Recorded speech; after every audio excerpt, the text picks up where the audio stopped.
Back for another edition of In the Huddle, my man, Jason Canfora. I'm Carl Dukes. Put him up. It is Super Bowl week. And yes, we're going to talk plenty about the game as we move through the week, guys. Brian Baldinger will join us. Our buddy Nick Costos will break down the gambling aspect of this game. Over $23 billion is going to be bet on the Super Bowl. So we will get into that later in the week. But there's a lot of other things going on as we lead up to the Super Bowl. Last night, as we record this, was opening night, Jason. You know, this is where Roger Goodell, he addresses the media. And apparently, help me with this, Jason. It was select media? Like you had to apply to be into this meeting with Roger Goodell? Yeah, I don't know. I don't know if that's one I'd want to be invited to. To be honest with you. I mean, are they telling you if you get invited? Are they telling you like, hey, you're one of the ones we kind of think we got, wrapped right around here, and whoever you work for won't really want you asking anything that's going to make Rod sweat. It's interesting. It was. Yeah. I just, and by the way, we only mention that to say he does this every year. It's the, league address. Nothing's changed, guys. He's the face of the owners. And at the end of the day, his job is to protect the interest of the owners, and the NFL's making money. I thought the biggest announcement out of the whole damn thing was the fact that we're going to have Brazil. a game in Brazil. Yeah, on Friday night. Everywhere. Yeah. So. Like, they'll play a game on the moon. Like, they're not worried about that stuff. They want to grow the game. They want to grow their pie. At some point, you probably hit a bit of saturation in North America, so they're looking, they're looking at soccer, right, and its global footprint. The one that'll be fascinating to me will be like the whole Middle East, and and like Saudi Arabia, China, like when do they get there? How do they embrace that? How do they come up with the messaging to surround a venture like that if or / when they start doing more business there? It's all about their growth. It's all about their profit margins. It's all about their revenue streams, and it's all about their money. And just that's what it is. I mean, that's the league. It's an entertainment. It's a for-profit entertainment business, and there's 32 individuals or families or groups of individuals who profit the most from it. Yeah, I'm with you. Listen, the league has grown certainly under Goodell's leadership. I think it's been 17 years now since he's been the commission. There's no debating that, and this is just another example of it. The other thing that came out, or at least last night, we're talking about opening night. Patrick Mahomes was asked about his legacy, and going into this Super Bowl, and we'll talk plenty about Mahomes and Brock Purdy, as we said, as the week goes on here. But he was asked about 7 Super Bowls, right? Brady. And if he wins, Jason, this will be his 3rd. He missed out on one. He lost one. So he said that seems like such a far ways away from where he can see right now. Like, even if he was to win on Sunday, to think I could get 7. And he said, ask me in 15 years, and where I might be. I just want to examine this for a second. And as we said, we'll get into the game itself. But from just a legacy standpoint, like if he wins 3 Sunday, where is Patrick Mahomes in the big pecking order of all these greats that we've talked about and all the guys? Like, where is he?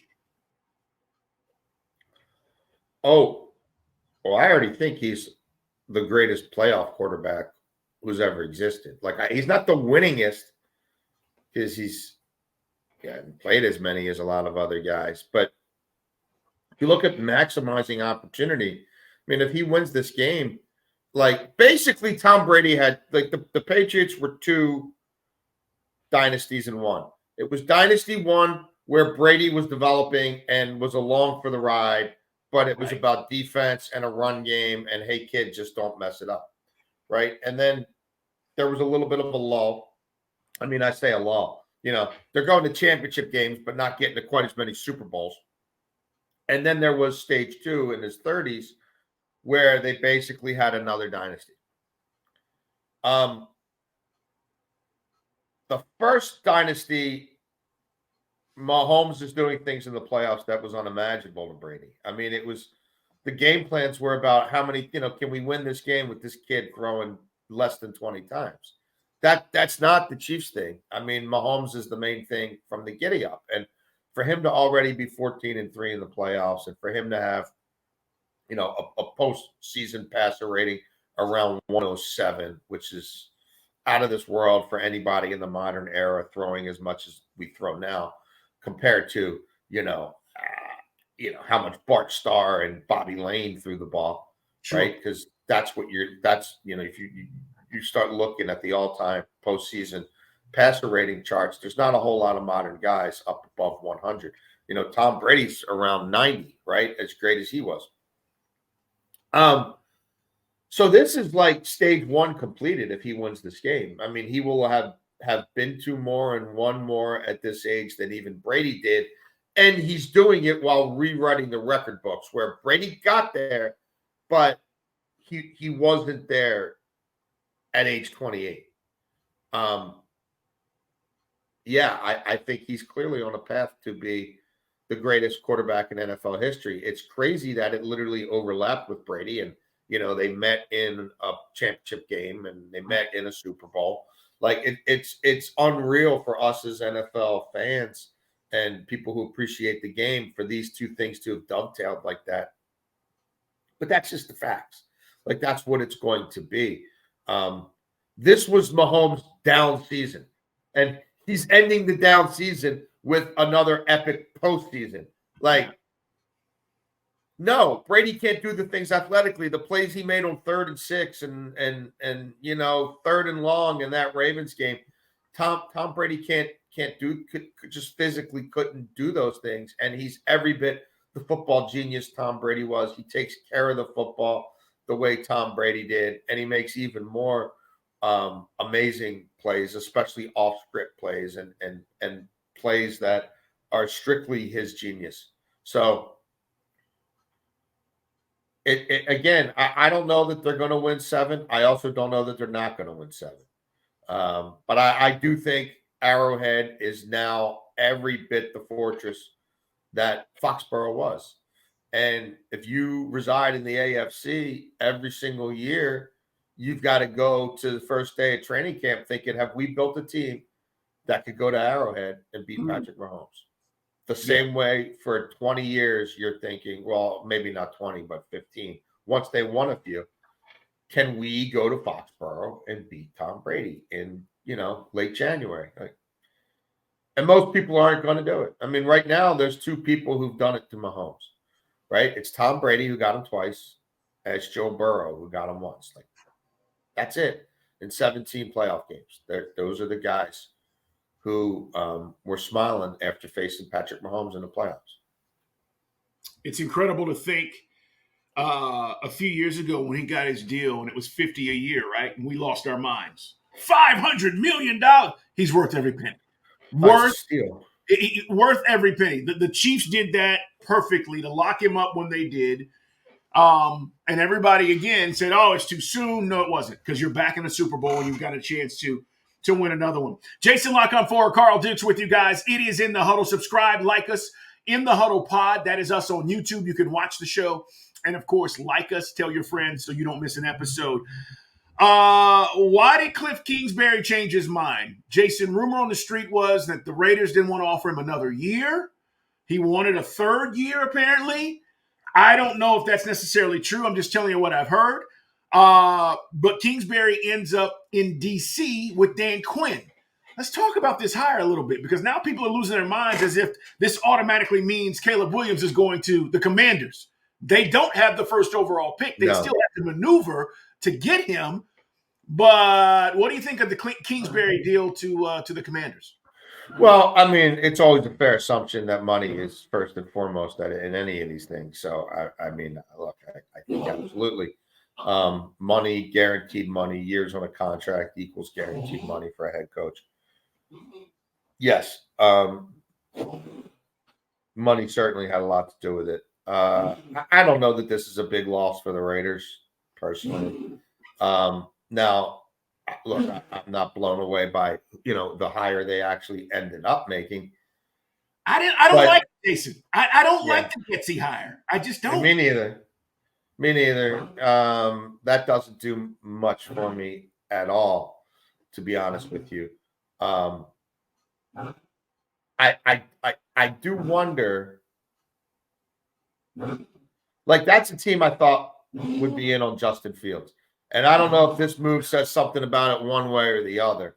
But that I don't know that, rolling with Aiden O'Connell is the way to go.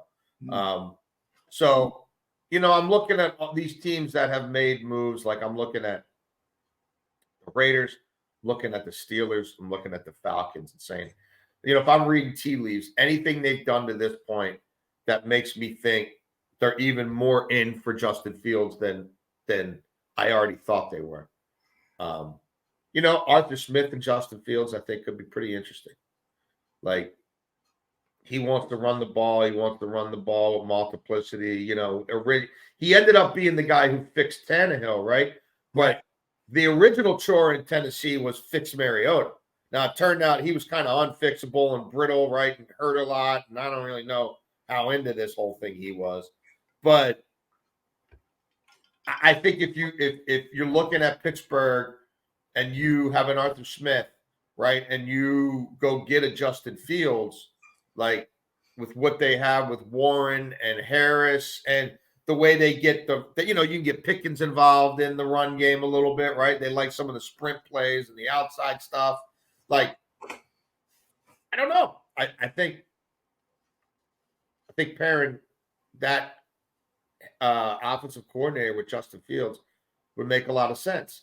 I think he makes a lot of sense in Atlanta, and I think he'd make a whole lot of sense for the Raiders as well. Those are three teams that I felt like when we get to the combine, they're going to be, bending Fontenot's ear, though Fontenot and those guys will be bending the ear of the Bears brass about what it's going to take to get Justin Fields. But no, the Getsy hire doesn't do a whole lot for him. But neither does the Kingsbury hire. Like, and now you're gonna give up assets to get a guy you think's going to work best with him.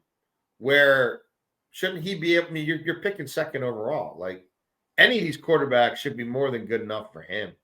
And like, he couldn't do anything. He didn't have an offense with Kyler Murray, and that was all scripted and handpicked, and that was done before the pick was in, and that was all about a certain outcome, and they never got close to it. That offense was complete garbage. Really, it wasn't an offense. And I talked to a lot of defensive coordinators, a lot of people who, even when they extended him, they're like, what are they doing? Like, this is a joke backyard offense. Like, it so no, I don't like the hire. And I'll be honest, I don't like the Dan Quinn hire either. Like, I get it. He's done the job. Like, basically, it's like Dan Quinn. He's been a head coach before.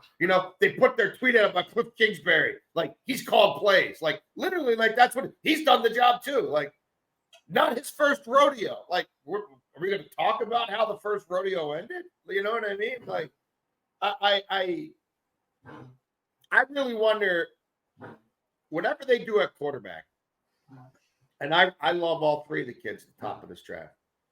Whatever they do at quarterback, as long as they don't mess that kid up, I wonder if they're all just placeholders. I mean, this search did not go how they wanted to go. They can say whatever they want to say. This is not how Josh Harris thought his first major decision at the helm was going to go. Like, losing a bidding war for Mike McDonald after Ben Johnson says, I don't want anything to do with you via text. Sorry, that wasn't on your bingo card. So I don't think money's going to be an option, and I don't know how inspiring either of these guys are really going to be. But if the quarterback looks like he's generational, then you should have no problem getting the right people to want your job next year. So I don't know, man. It's crazy to say, I guess, but then again, it's not, because look what the Houston Texans did year after year after year. Like I almost feel like these guys are placeholders. Like somebody had to do the job, and damn, it's getting late. It's February. Senior Bowl's over and we don't have a coach yet, or Senior Bowl's wrapping up and we don't have a coach yet. Like, okay, let's do this and reconvene in 9 months. Let's start talking around Thanksgiving about how these two really, how this whole thing looks. I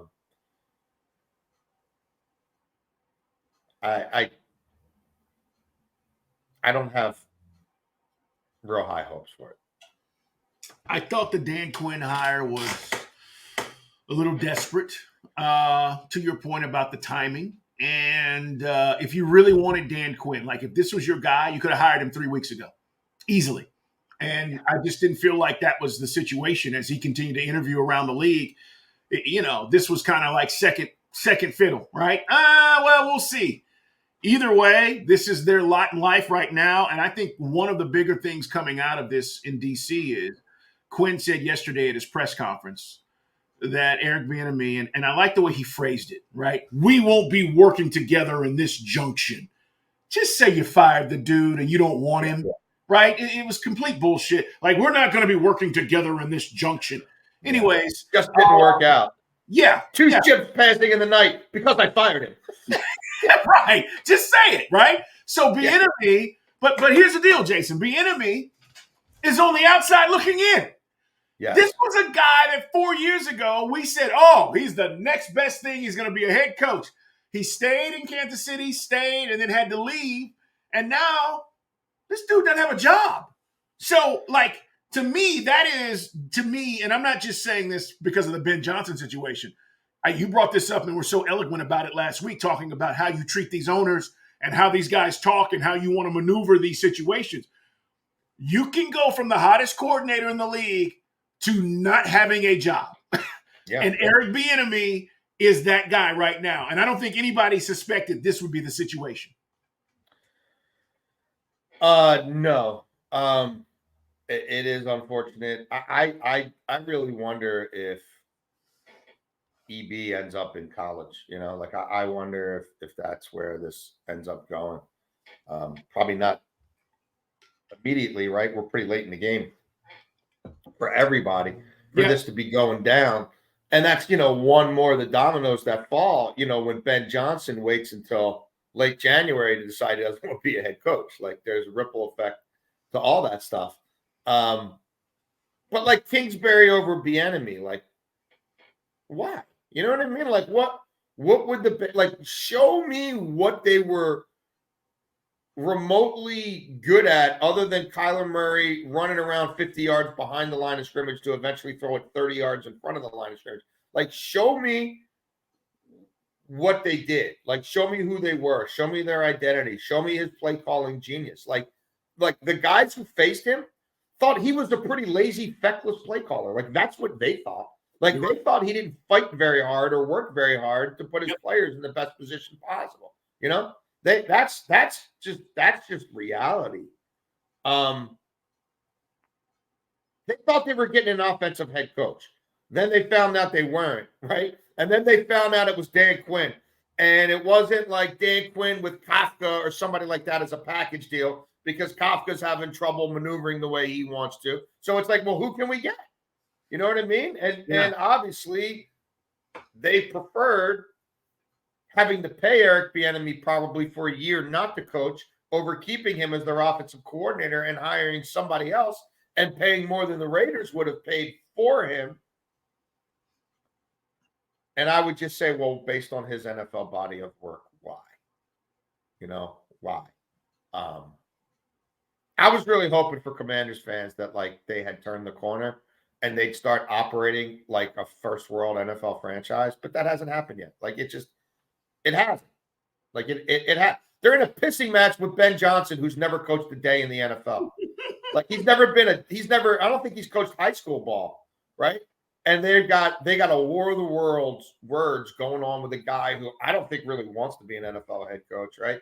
Who they're mad about having not hired him as a head coach. And yeah, it's just still not really professional grade. I think they'll get there eventually. I do have high hopes for this owner, But this coupling does nothing for me. This is just like, can we sell it? Can we throw a tweet out there that like we've done it? Like, are there enough bobos in the media who will carry water for this? And because because a lot of people think Kliff Kingsbury looks really cool and he lets me hang out in his house and take pictures with him. Like, will those people in the world trumpet it for us on TV and otherwise? Oh, they will. Okay. And like everybody loves DQ, you know that. Like, he's a good dude. Like, he's a good dude. I get it. Like, Mike Vrabel is not really worried about what you think of him. Like, Mike Vrabel's not out there winning press conferences.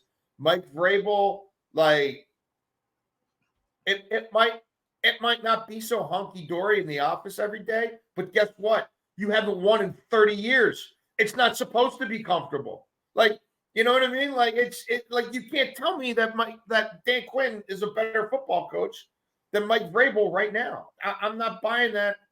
Period. How badly did Jerry Jones want to make that move? I mean, it's the worst kept secret in the history of the world. And even he couldn't justify doing it. Your arch rival paying that guy a lot of money to coach his defense, right? He couldn't bring himself to make this guy his head coach, but you could. Yeah. Like, and if they're expendable, like if we're looking at this saying those dudes aren't going to be there in 2 years, then let's have the conversation about Bill Belichick. He'll at least start turning your building around. Like, now I get it. You hired the GM first. That GM is going to want nothing. A first-time GM is going to want nothing to do with Bill Belichick and his building. But if we're just talking about winning, like if we're just talking about putting in a foundation, right, and really turning the corner from just the toxic shit sludge pile of just moon shit that you've been in forever with that former owner, like, who better to come in with a blowtorch, right, than Belichick or Vrabel or something like that? Like, but again, they did it their way, and I'm not saying the process was wrong. You want to hire the GM first, I get it. But once you hire the GM first, and he's a first-time GM, he's not hiring a Harbaugh or a Belichick or a Vrabel. Like, he's not. And when the guy he thinks he's had all along leaves him at the altar, that's how you end up with something as pedestrian as this. Did you hear or see the rumor about one general manager? Of course, he didn't put his name on it. That he said Vrabel's size may have hampered him from getting a job. It's the most bullshit thing I've ever heard. Who doesn't know what Mike Vrabel looks like? He was the one defensive player in the league catching touchdowns every week. Yeah, like these people are in the football business, aren't they? Like, well, yes, he had a lengthy career as part of a dynasty, and he was the linebacker who caught touchdown passes. How do you not know what size he is? He was in the media guide for 30 freaking years, going back to college. Yeah, I don't buy this. I don't get it. It's the dumbest thing I've ever heard. Like, his intimidating size was a factor as to him not getting a job. No, it gets back to what you just said, Jason. These guys were afraid of Vrabel coming in, just like Belichick, and saying, this is my shop.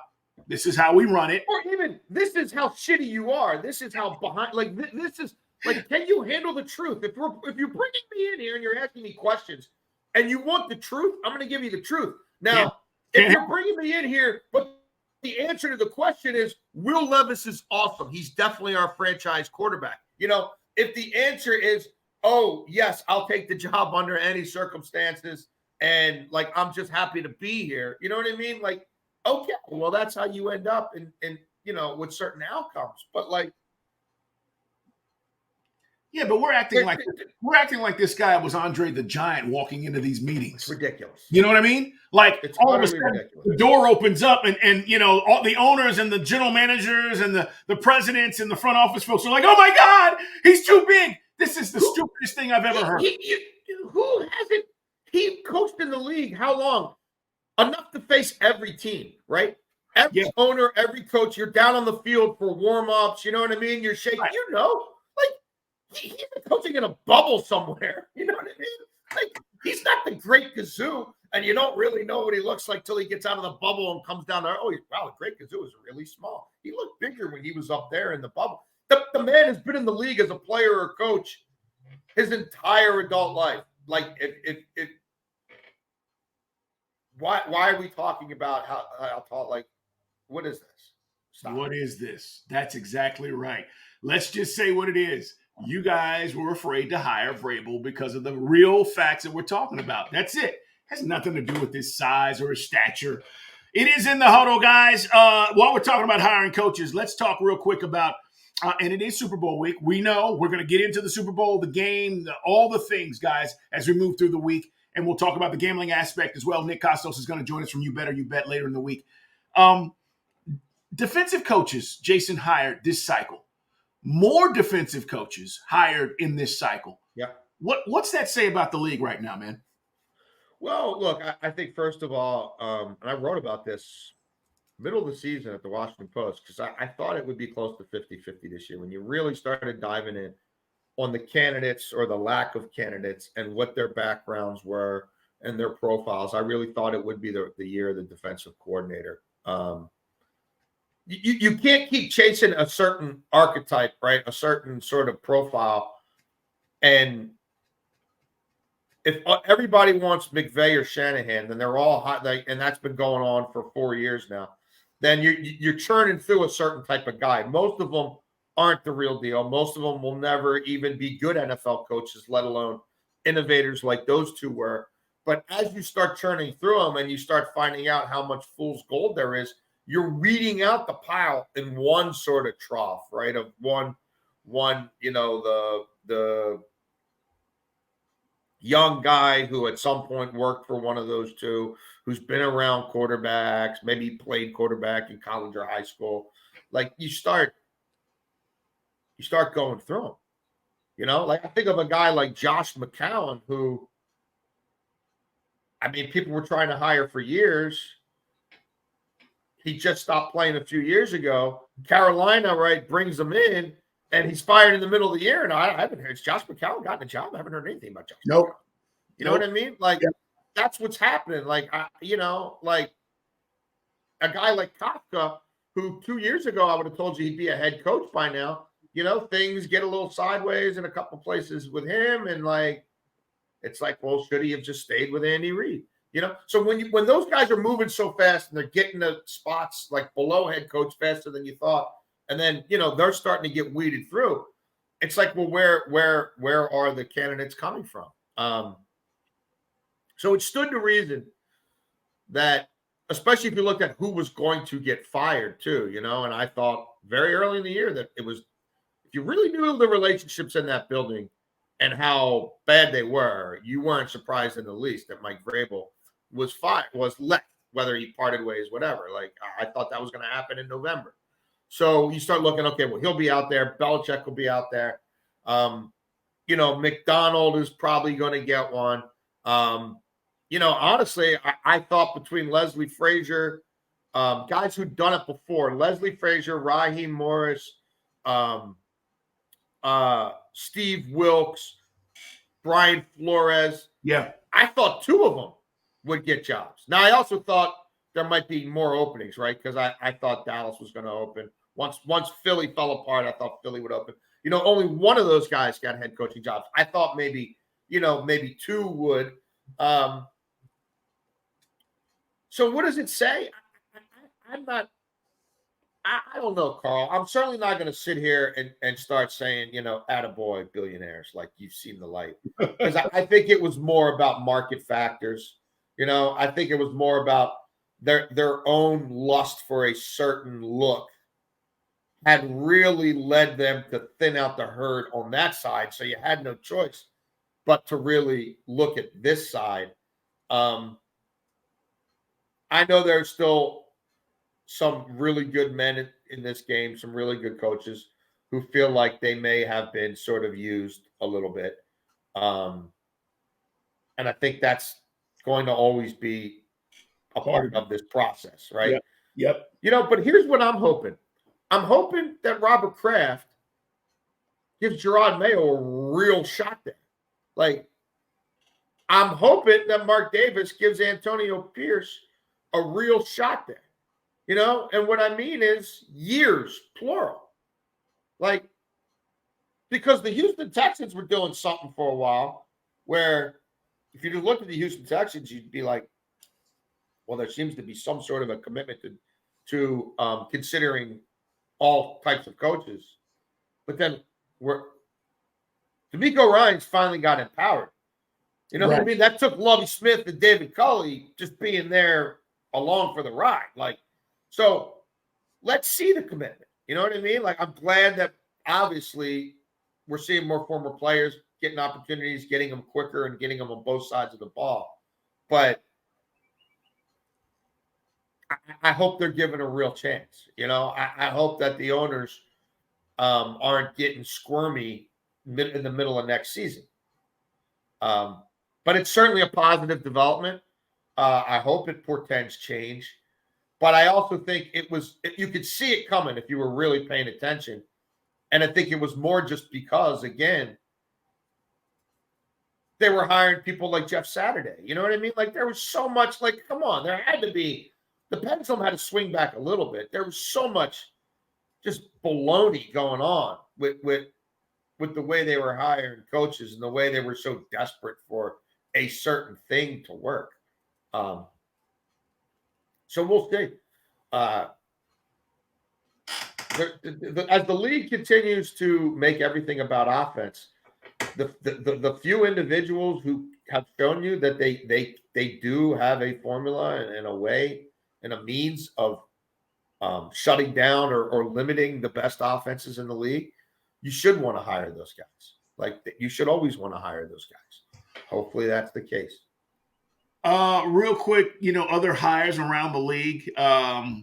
Dennard Wilson becomes the Titans DC. I know he was a favorable candidate to get the job there in Baltimore. He takes the job with the Titans. We talked about Anthony Weaver. I mean, you talk about this Baltimore staff just being plucked. Weaver takes the DC job in Miami, which I think is a good hire for Mike McDaniel. I really do. And then you mentioned Leslie Frazier. I mean, Mike McDonald, that's a hell of a hire to know I'm going to be a first-time coach. I'm 36 years old. I got to bring in an old head and a guy that knows the game and I can rely on. Frazier, yeah, I do too, goes to Seattle. So some of these hires, guys, we won't talk about these guys, but if these teams and these coaches ultimately have success, it's going to be because of some of the stuff we're talking about with these hires that they've made on the defensive side, and certainly guys that they can lean on. Yeah, look, I think Dennard Wilson is absolutely a future head coach in this league. He made an immediate impact on the Ravens secondary and had a lot to do with a lot of individuals there, from a guy like Kyle Hamilton, 14th overall, to a guy like Geno Stone, who's been on the waiver wire a couple times. Like, he turned individuals around and had a lot to do with Mike McDonald turning that secondary around. I think McDonald has a chance to be what people were trying to tell you that Brandon Staley was, the McVay of defense. I think Mike McDonald has a real shot to do that. And we'll find out pretty quickly, right? Because he's got to face McVay twice a year and he's got to face Shanahan twice a year in Seattle. So, and I think he'll be just fine. And yeah, Anthony Weaver is somebody else who continues to get some head coaching opportunities. And I think, look, they clearly wanted to go in an opposite direction from Vic Fangio, from a profile standpoint, from a relates to players standpoint, from a age standpoint. Like, Fangio wasn't there that long, but he was there long enough to wear everybody out, apparently, in the defensive huddle. So Anthony Weaver's going to have a very different approach. He's not that far removed from his playing days himself, even though he's been coaching a long time. I think he just relates to players in a different way, has a different means of getting his message across. And if they can, get a little healthy on that side of the ball, that defense was really kicking some ass until about week 16, week 17. Really the Baltimore game, when the injuries, just what was left of that defense, just started literally, going straight to IR. So yeah, and the Ravens right now, I love the promotion of Zach Orr, guy who's not that. Again, we're seeing this trend.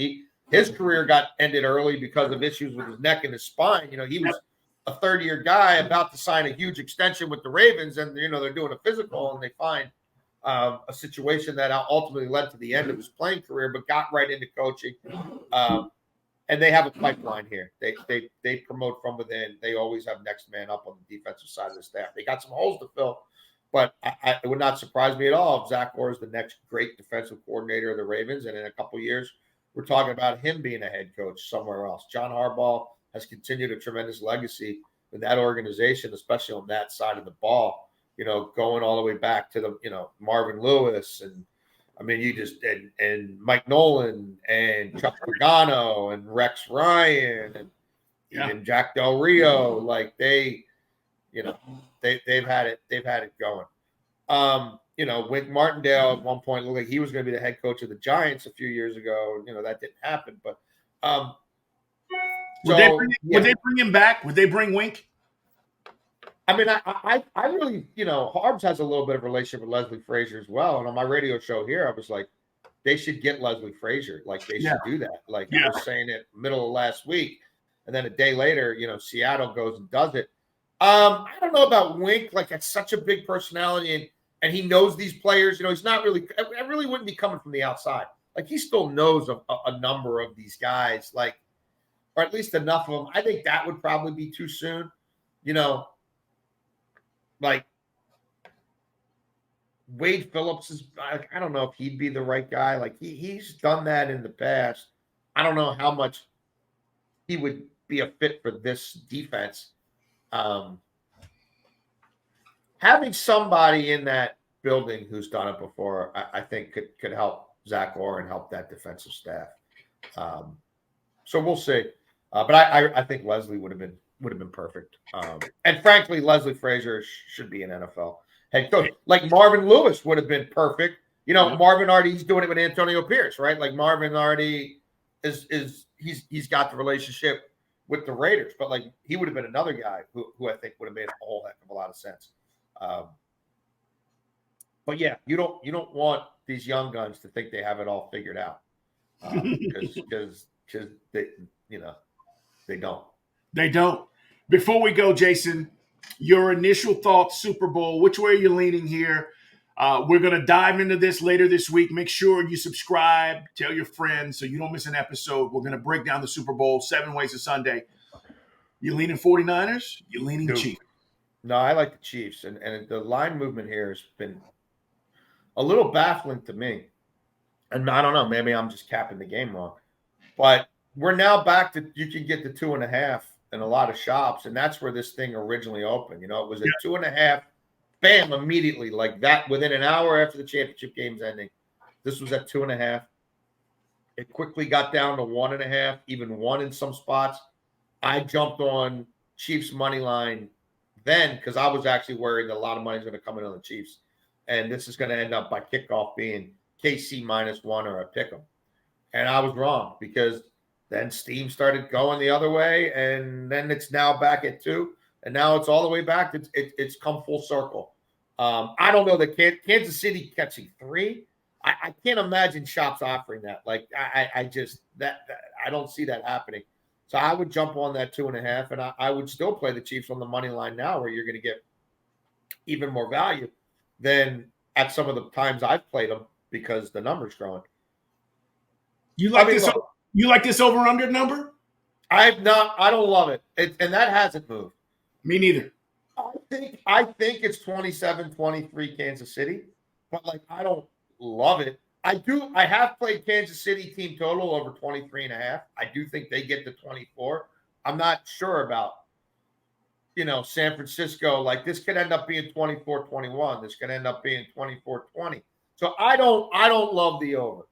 I don't love the total, again, other than I like Chiefs team total. But like, to me, it's pretty simple here. Chiefs have the better head coach. Chiefs have the better defensive coordinator. Chiefs have the better defense. Chiefs have the better special teams. They have the better kicker. They have the greatest quarterback in NFL hit. Like, that ain't even a fair fight, like quarterbacks. I think health, to me, is, even if Joe Thuney doesn't play, I think health is pretty much a wash. And then the Chiefs are way more familiar with that building. They're way more familiar with being in Super Bowls, period, than those guys. They're more familiar with all the weirdness, the longer half times, all that stuff. And they've had nothing but success in that building. Like, since that thing was built, they're 4-0 there. Mahomes indoors is off the charts. It's great. The kicker, Butker, the last 4 years since that building opened, the only place he's made more kicks in than Allegiant Stadium is his home stadium of Arrowhead. Like, he's 22 for 23 there. Like, he's comfortable there. Like, I just – and you're going to give me almost a field goal? It's hard. Yeah, I mean, sometimes we overthink this, and this is what we will do this Thursday as we get into this and lay it out there for you guys, because obviously schematically, Shanahan is going to try to exploit some things that the Chiefs give up. But fundamentally right now, where we're at, I agree with you 200%. That is why I'm leaning Chiefs right now. We're going to tell you exactly who's going to win the game and why on Thursday, guys. Make sure you're here. It's in the huddle. Baldy will join us. We'll talk to our buddy Nick Costos as well from a gambling standpoint, and we'll see if this number moves, Jason. It'll be interesting. Hey, guys, take care. Get ready for Super Bowl Sunday, and we'll talk to you later this week.